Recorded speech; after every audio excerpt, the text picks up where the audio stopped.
साथियों फिर से स्वागत है आपका अपने चैनल हरियाणा कौशल में।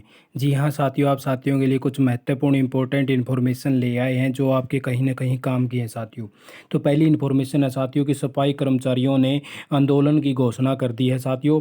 और इन्होंने कहा है भाई हमारा जो भी डाटा है वो हरियाणा कौशल रोजगार निगम के अंदर डाला जाए और कर्मचारियों का शोषण ना किया जाए। तो इसके अंतर्गत इन्होंने कहा है भाई जो आउटसोर्सिंग नीति के अंतर्गत यानी कि ठेकेदार अभी भी टेंडर कर रहे हैं और उन ठेकेदारों का जो टेंडर है वो अभी भी चल रहा है, क्योंकि सरकार ने पीछे एक लेटर निकाला था भाई आगे से कोई भी आउटसोर्सिंग भर्ती के तहत यानी कि कोई भी भर्ती नहीं की जाएगी, सारी की सारी भर्तियां जो भी है और हरियाणा कौशल रोजगार निगम से भरने का काम किया जाएगा। लेकिन हरियाणा कौशल रोजगार निगम का जो प्राइवेट लिमिटेड कंपनी का गठन किया गया है, इससे कर्मचारियों का शोषण समाप्त करने के दावे सभी के सभी फैल निकले हैं। सरकार का दावा झूठा हो चुका है। जी हाँ साथियों, तो इन्होंने कहा भाई हम आगे से प्रदर्शन करेंगे अगर अभी भी ये ठेके बंद नहीं हुए और कर्मचारियों को हरियाणा कौशल रोजगार निगम के अंदर नहीं डाला गया तो। ठीक है साथियों, तो इनको लेकर एक बड़ी खबर आई थी। बहुत से कर्मचारी ऐसे हैं जो बार बार प्रदर्शन कर रहे हैं, सीवरमैन भी है इसके अंदर, सफाई कर्मचारी भी हैं, सभी है साथियों। ठीक है, और ये आगे देख लीजिए भाई पार्ट वन कर्मचारियों के लिए आई है। ये पार्ट वन कर्मचारियों का वेतन घट चुका है और कर्मचारियों से खिलवाड़ किया जा रहा है। जी हाँ साथियों, जैसे ही अब एक तो मिनिमम वेजेस में भी जैसे ठेकेदार धांधली का आरोप लगा रहे हैं बार बार, भाई ठेकेदार पैसे ले लेके उन कर्मचारियों को लगा रहे हैं। और जबकि जो पार्ट वन के कर्मचारी हैं जो हरियाणा कौशल रोजगार निगम के अंदर भी ऐड हो चुके हैं, तो बहुत से साथियों का पहले वेतन ज़्यादा था लेकिन आज कैरन में आने के बाद भी उनका वेतन घट गया है। तो इसके रिगार्डिंग में इन्होंने भाई अपना विरोध विरोध प्रदर्शन किया है साथियों। ठीक है, उससे आगे की खबर आई भाई जो प्राइवेट स्कूलों में जो 134 ए के तहत जितने भी यानी कि पहले एडमिशन वगैरह लिए गए थे, तो अब उन यानी कि स्कूल वालों के लिए बेनिफिट की बात आ चुकी है। उनके लिए पोर्टल खोल दिया गया है। अब इनको यानी कि 7 साल की जो आप प्रतिपूर्ति जो फीस थी इनकी, तो अब इनको सरकार देने का काम करेगी। तो इनके लिए पोर्टल खोल दिया गया है और इनको 15 अक्टूबर तक यानी कि विद्यार्थियों का ब्यौरा डालना पड़ेगा वह कौन कौन से विद्यार्थी इन्होंने पढ़ाए थे।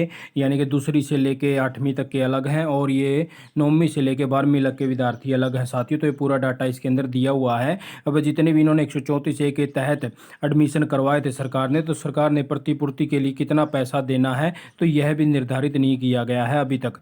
और लेकिन जो स्कूलों का टैक्स वगैरह बहुत सारा ऐसी बातें हैं जिनको बढ़ाकर 3 वर्ष करने की मांग की गई है साथियों। ठीक है, और सरकार ने दोबारा से पोर्टल इसका खोलने के लिए आदेश दे दिए हैं। वह पोर्टल इसका खोल दिया जाएगा जो प्रतिपूर्ति की फीस होगी।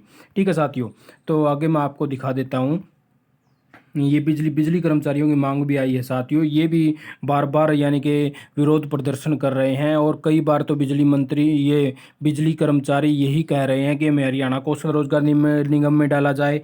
लेकिन ये खबर ये देख लीजिए Rajiv Gandhi thermal power plant से आई है कि यहाँ पे विरोध प्रदर्शन कर रहे थे वर्कर, तो इन्होंने कहा है हरियाणा कौशल रोजगार निगम को भंग किया जाए। जबकि बहुत से बिजली कर्मचारी तो यह कह रहे हैं जो कच्चे कर्मचारी हैं कि हरियाणा कौशल रोजगार निगम में ऐड किया जाए। और इनके बारे में लिखा गया है कि हरियाणा कौशल रोजगार निगम को भंग किया जाए और जब पावर बिल 2022 लाया जा रहा है कि उसको भी रद्द किया जाए। और 30 मांगों को लेकर जोरदार से यानी कि जोर शोर से उठाया गया है। ठीक है साथियों, यानी कि 30 मांगे इनकी हैं भाई, जो भी कच्चे कर्मचारी हैं, और इनको पक्का किया जाए, ये इनकी कुछ डिमांडें हैं। और बहुत से कर्मचारी ऐसे कह रहे हैं कि हरियाणा कौशल में डाला जाए, ठेकेदारी प्रथा को बंद किया जाए। ठीक है साथियों, और ये आगे देख लीजिए भाई डीसी रेट पर नौकरी दिलाने के नाम पर सरकारी अध्यापक पर नकदी का आरोप लगा है।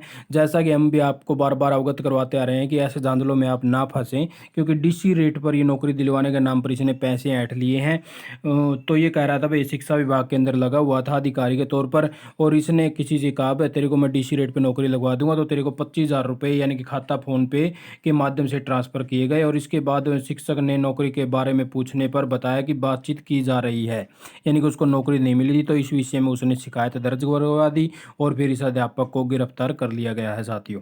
ठीक है, और ये आगे देख लीजिए भाई एक और बड़ी खबर आ चुकी है। ये जो पीछे अभी भर्तियां आई थी साथियों, तो ये ऑफिशियल ट्वीट से ये अपने लिया गया है मुख्यमंत्री के। तो उन्होंने बाकायदा ये देख लीजिए यहाँ पे लिख दिया है भाई जो 18,000 शिक्षकों की जो भर्ती होनी है उसकी भर्ती प्रक्रिया प्रोसेस में चल रही है। और जो 7,000 आउटसोर्सिंग भर्ती होनी है वो जल्द ही आपको पोर्टल पर देखने को मिलेगी। और जो 74 से 71 जो टीजीटी के टीचर थे, तो इनको एसटीएट पास करने का यानी कि पास करें अप्लाई, 5 अक्टूबर से रजिस्ट्रेशन शुरू हो जाएंगे भाई। और ये जो 1800 शिक्षकों की भर्ती है इनको दिवाली से पहले गिफ्ट मिल जाएगा, जैसा कि हमने पहले ही आपको अवगत करवा दिया था। मॉडल संस्कृति स्कूलों में आरोही स्कूलों में नियुक्ति दे दी जाएगी। ठीक है साथियों, तो कुछ आप तक ये इंपॉर्टेंट इन्फॉर्मेशन थी जो आप साथियों ने वीडियो देखी। आपका बहुत बहुत धन्यवाद। आपका दिन शुभ हो।